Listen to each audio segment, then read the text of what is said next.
Selamat datang di Jalan Demokrasi. Jalan Demokrasi sebagai platform bagi kita untuk berdiskusi terkait dengan isu-isu demokrasi dan isu-isu ketatanegaraan yang sedang berkembang saat ini. Bersama saya, Aldo Ibrahim, dan kali ini kita ditemani oleh Bapak Labib Mutakin. Beliau adalah dosen di Fakultas Hukum Universitas Muhammadiyah Surakarta. Selamat pagi, Pak Labib. Pagi, Mas Aldo. Sehat, Mas? Iya, alhamdulillah, Pak. Pak Labib, apa kabar, Pak Labib? Kenapa? Apa kabarnya? Alhamdulillah aman, Mas. Oh iya, alhamdulillah. Sehat ya, Pak? Alhamdulillah. Ya, baik. Jadi gini, Pak, di edisi diskusi podcast kita kali ini, kita akan menerangkan nih, Pak, terkait dengan oligarki di Indonesia, Pak. Siap. Jadi memang sebelum kita masuk ke diskusi ini, saya coba kutip pendapat dari Jeffrey Winters yang menyatakan bahwa oligarki merupakan perilaku yang menguasai dan mengendalikan konsentrasi besar sumber daya material yang dapat digunakan untuk mempertahankan kekuasaan. Jadi memang di sini kalau kita lihat pengertian oligarki menurut Jeffrey Winters, ini memang sistem yang memang sistem politik yang memang dikuasai oleh beberapa kelompok, baik itu kelompok kecil maupun kelompok besar untuk mempertahankan kekuasaan. Kalau kita sebutkan pengertian dari Jeffrey Winters tersebut. Nah, lalu kita coba masuk kepada realitas yang ada di Indonesia, bagaimana memang potret kecil di Indonesia ini yang sedikit banyak itu menggambarkan oligarki di sini. Nah, misalnya terdapat beberapa RUU ataupun undang-undang yang ke depan mau disahkan ini memang banyak sekali peristiwanya. Misalnya seperti RUU KPK, revisi undang-undang KPK yang memang mendapat penolakan dari berbagai pihak, namun tetap disahkan oleh DPR bersama dengan Presiden. Dan juga beberapa RUU lain yang misalnya RUU Minerba, lalu ke depan juga misalnya RUU Omnibus Law, RUU Cipta Kerja, dan berbagai RUU lainnya yang memang itu menjadi kontroversi dan mendapat penolakan dari berbagai masyarakat. Namun oleh DPR bersama dengan Presiden ini ada beberapa yang disahkan dan kedepannya juga akan disahkan nampaknya. Nah, melihat kondisi sistem politik di Indonesia seperti ini, menurut Bapak Labib, bagaimana sih Pak kondisi politik di Indonesia sekarang ini, sistem politiknya? Padahal kita mengingat juga menurut Fedi Hafiz, ini sistem politik di Indonesia ini sebenarnya sistem politik yang memang sejak setelah era Presiden Soeharto ini memang oligarki menurut Fedi Hafiz. Nah, apakah seperti itu juga, Pak? Menurut Pak Labib gimana? Ya, baik. Terima kasih, Mas Aldo. Pengantarnya sangat menarik sekali ya. Dari berbicara oligarki secara teoritis dari Jeffrey Winters dan berbicara tentang fenomena di Indonesia, berbagai peraturan perundang-undangan yang banyak yang mengindikasikan tidak pro rakyat. Sebelum saya berbicara lebih jauh tentang oligarki, ada hal fundamental terlebih dahulu yang saya ingin sampaikan ya, terutama terkait dengan ketatanegaraan di Indonesia dan sistem politik. Sebenarnya secara normatif itu secara undang-undangan yang ada, apa sih sebenarnya sistem politik yang Indonesia? Saya ingin mengatakan secara jelas bahwa kita menganut demokrasi. Tidak pernah ada di undangan kita tidak demokratis itu tidak pernah ada yang mengatakan begitu. Kita bisa lihat dari misalkan pasal 1 ayat 2 Undang-Undang Dasar dan oleh rakyat dijalankan menurut Undang-Undang Dasar. Kita juga punya Dewan Perwakilan Rakyat, itu adalah manifestasi dari rakyat. Kita juga punya pemilu, kita juga punya berbagai banyak instrumen hak asasi manusia yang mengakomodir rakyat untuk menyuarakan aspirasi. Nah, dalam konteks normatif atau dalam konteks hukumnya, aturannya, ya, atau substansinya, itu kita memiliki fondasi demokrasi yang hanya pertanyaannya secara empiris atau secara pelaksanaan begitu. Nah, tadi Mas Aldo sudah banyak menyebutkan ya, seorang Indonesianis ya, Jeffrey Peter, dia salah satu profesor di Northwestern University yang fokus meneliti di Indonesia. Dia mengatakan bahwa di Indonesia oligarkis. Freddy Harris juga mengatakan begitu. Pertanyaannya adalah, kalau kita demokrasi, kenapa kok bisa oligarkis? Apakah antara demokrasi? Ya, karena kenapa? Secara regulasi kita sangat demokratis ya, secara peraturan, tapi secara pelaksanaan kita juga oligarkis. Nah, pertanyaannya, kenapa kita bisa begitu? Ya. Oligarki di Indonesia itu muncul dari mana? Nah, itu yang kemudian mungkin akan saya elaborasi ya.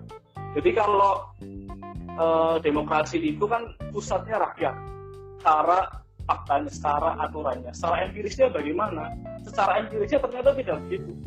Karena saya sepakat kata yang dikatakan oleh Mas Aldo tadi, bahwa ada yang namanya kekuasaan yang terkonsentrasi dan kekayaan yang terkonsentrasi. Maksudnya begini, seharusnya kalau kita demokrasi, baik itu kekuasaan maupun kekayaan itu kan seluruh masyarakat Indonesia. Seharusnya tidak ada kesenjangan yang begitu antara si kaya dan si miskin, atau penguasa yang sangat powerful dengan orang yang rakyat biasa yang tidak punya power. So, seharusnya kalau di negara kesenjangan begitu tidak terlalu jauh.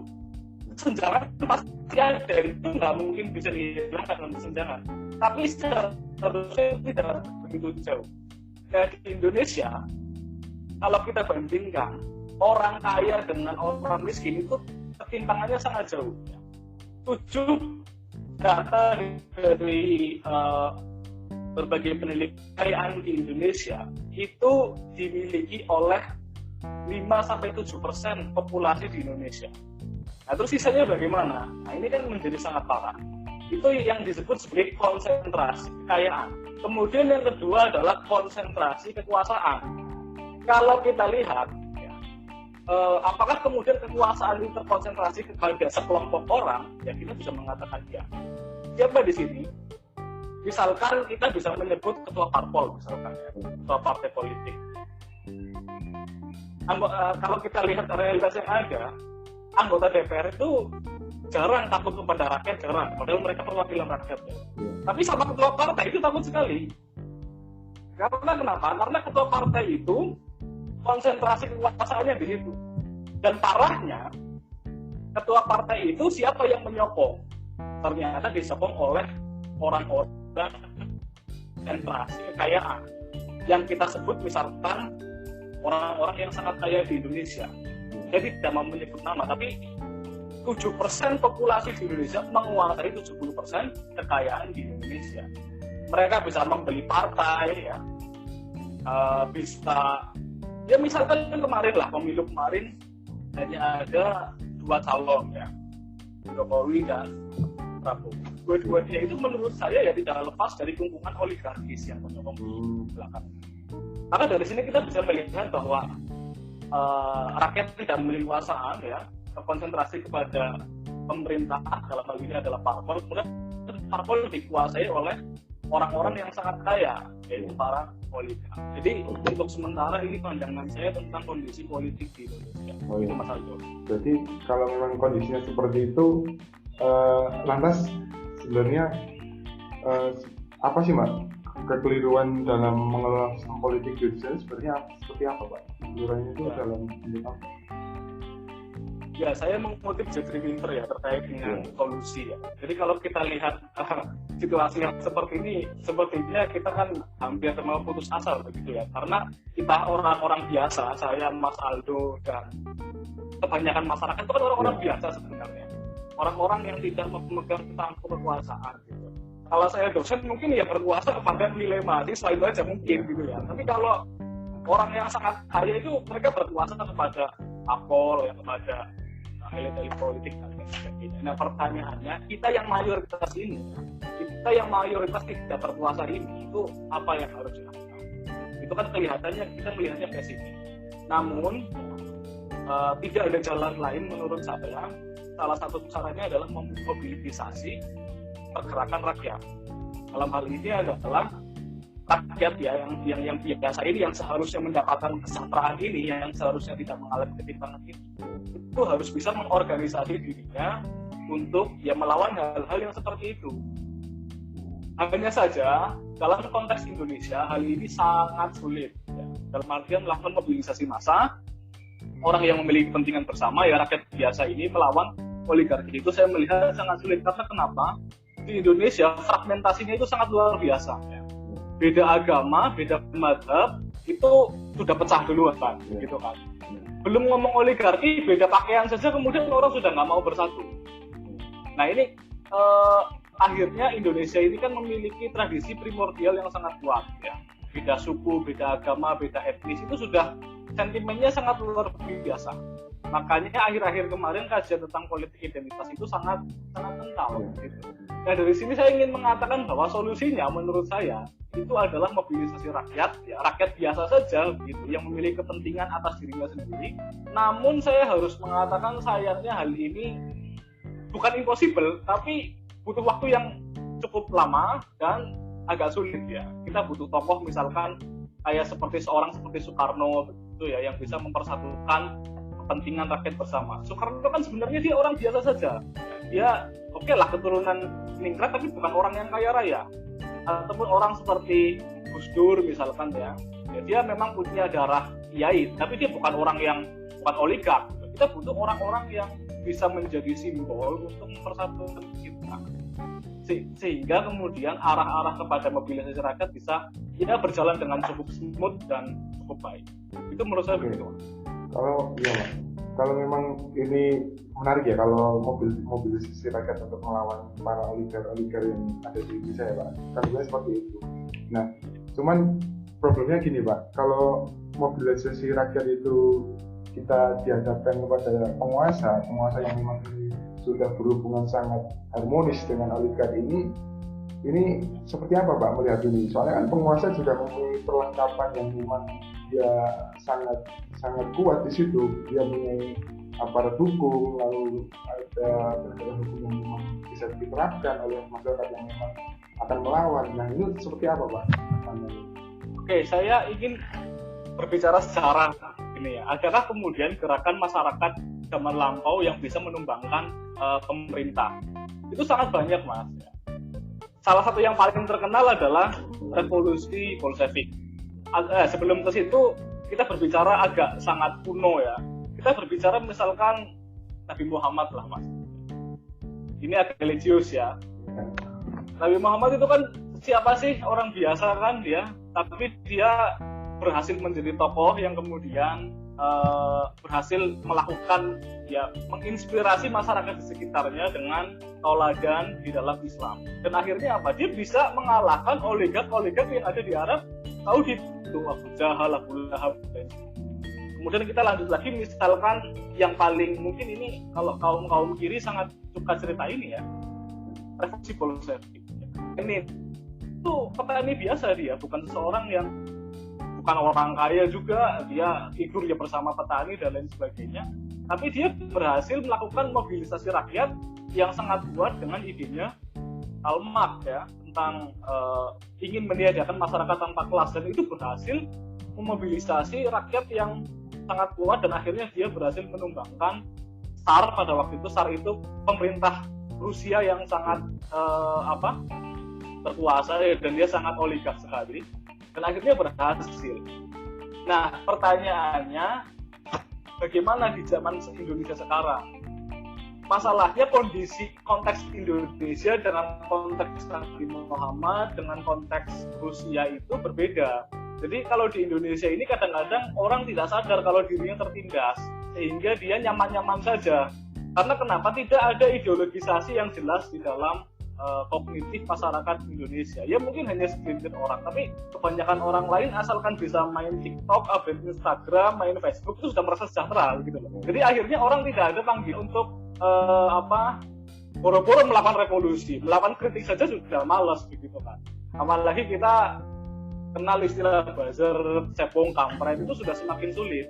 Nah, oleh karena itu kan butuh sosok begitu ya, seperti Lenin kah, seperti Nabi Muhammad kah, ya, seperti Karl Marx misalkan, yang kemudian ya bisa berperan selayaknya Nabi begitu Mas, yang memberikan pencerahan kepada, ya kalau bahasa kita ya kita menunggu siapa, Mesias begitulah, semacam turunnya Imam Mahdi begitu ya. Ya seperti itu kalau menurut saya begitu Mas. Oke, baik Pak. Lalu sebenarnya ada tidak sih Pak negara yang memang tidak ada kelompok oligarki di dalamnya? Ya baik, saya ingin memaparkan riset Institute for Economic and Peace. Ya, ini institut yang sangat diakui dunia. Produk mereka adalah Global Peace Index. Jadi mereka lembaga yang mengindeks negara-negara yang paling damai di dunia. Di situ negara ya yang dikatakan paling damai ada Swiss, ada Jepang, ada Republik Ceko, ada Singapura, Kanada, Denmark, Austria, Portugal, Selandia Baru, dan nomor pertama adalah Islandia. Ya. Nah ini Indonesia entah nomor ratusan pertama nggak tahu saya. Nah pertanyaannya kenapa kemudian IEP ini ya atau Institute for Economic Peace ini bisa mengatakan negara-negara tersebut sebagai negara-negara yang damai, negara yang politiknya baik, yang tanpa oligark dan lain sebagainya. Itu mereka ternyata ada pertama, negara-negara tersebut memiliki pemerintahan yang berfungsi dengan baik. Fungsi pemerintah itu apa? Kan mensejahterakan rakyat. Berarti di sana pemerintah itu betul-betul tidak memikirkan dirinya sendiri, tapi memikirkan rakyatnya. Ya. Kemudian ada penerimaan terhadap hak orang lain, kemudian hubungan baik dengan tetangga gitu ya, bahkan yang sangat sepele. Harus informasi bebas, modal SDM tinggi ya, dalam artian kalau Indonesia ini kan punya jargon generasi emas tahun 2045 ya, kayak bonus demografi, tapi kita nggak tahu apakah ada atau nggak ada. Nah kemudian tingkat korupsi rendah ya, dan distribusi sumber daya yang adil. Nah, yang terakhir ini penting sekali, negara itu kan punya sumber daya itu fungsinya untuk disalurkan kepada seluruh masyarakat. Dan di negara-negara yang saya sebut tadi yang memiliki tingkat perdamaian tinggi, itu distribusi kekayaan negara itu dilakukan dengan baik, jadi semua orang kebagian semua. Meskipun ada kesenjangan itu pun sangat rendah. Jadi antara si kaya dan si miskin ya tetap ada, cuma tidak sangat jauh di Indonesia gitu. Jadi kalau menurut data-data tersebut, saya melihat terutama di negara-negara di Skandinavia, di mana kemudian mentalitas orangnya juga sudah sangat baik, ya pemerintahnya juga sangat baik, maka akan melahirkan sistem politik yang baik. Ketika sistem politik sudah baik, maka yang akan terjadi adalah kesejahteraan, perdamaian, dan sebagainya. Gitu Mas. Baik, terakhir ini Pak, kalau kita melihat tadi juga pendapat dari Jeffrey Winters ya, yang mengatakan Indonesia ini memang sudah oligarki ya sistemnya. Nah, lantas kalau saya kaitkan dengan korupsi nih Pak, apakah sistem oligarki yang ada di Indonesia ini juga menjadi salah satu sumber adanya tindak pidana korupsi? Ya, saya ingin mengatakan pasti.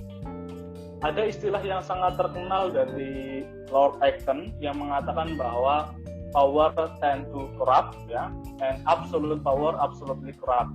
Jadi kekuasaan, ya, di mana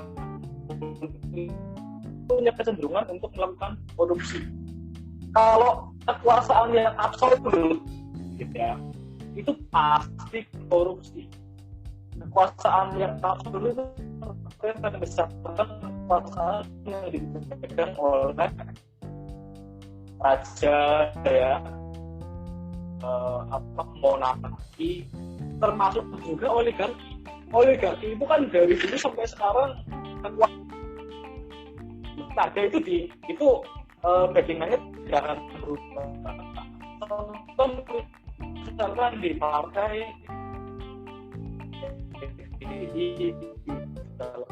dari dulu sampai sekarang ya tentunya kepada anaknya ya, dan banyak partai lain seperti itu. Padahal partai-partai ini yang memegang kekuasaan, sedangkan pemegang kekuasaan atau partai politik ini dikendalikan oleh para oligark. Dan kita tahu jumlah korupsi. Nah, jadi dari sini kita tahu bahwa oligarki itu akan menghasilkan kekuasaan yang absolut. Jika mengutip John Paxton, maka pasti kekuasaan yang absolut itu akan melahirkan korupsi. Halo? Oke, baik Pak. Ya. Baik, terima kasih Pak atas pencerahannya ya Pak di edisi diskusi Sama-sama. podcast kita kali ini. Dan juga terima kasih juga kepada para pendengar setia dari Jalan Demokrasi.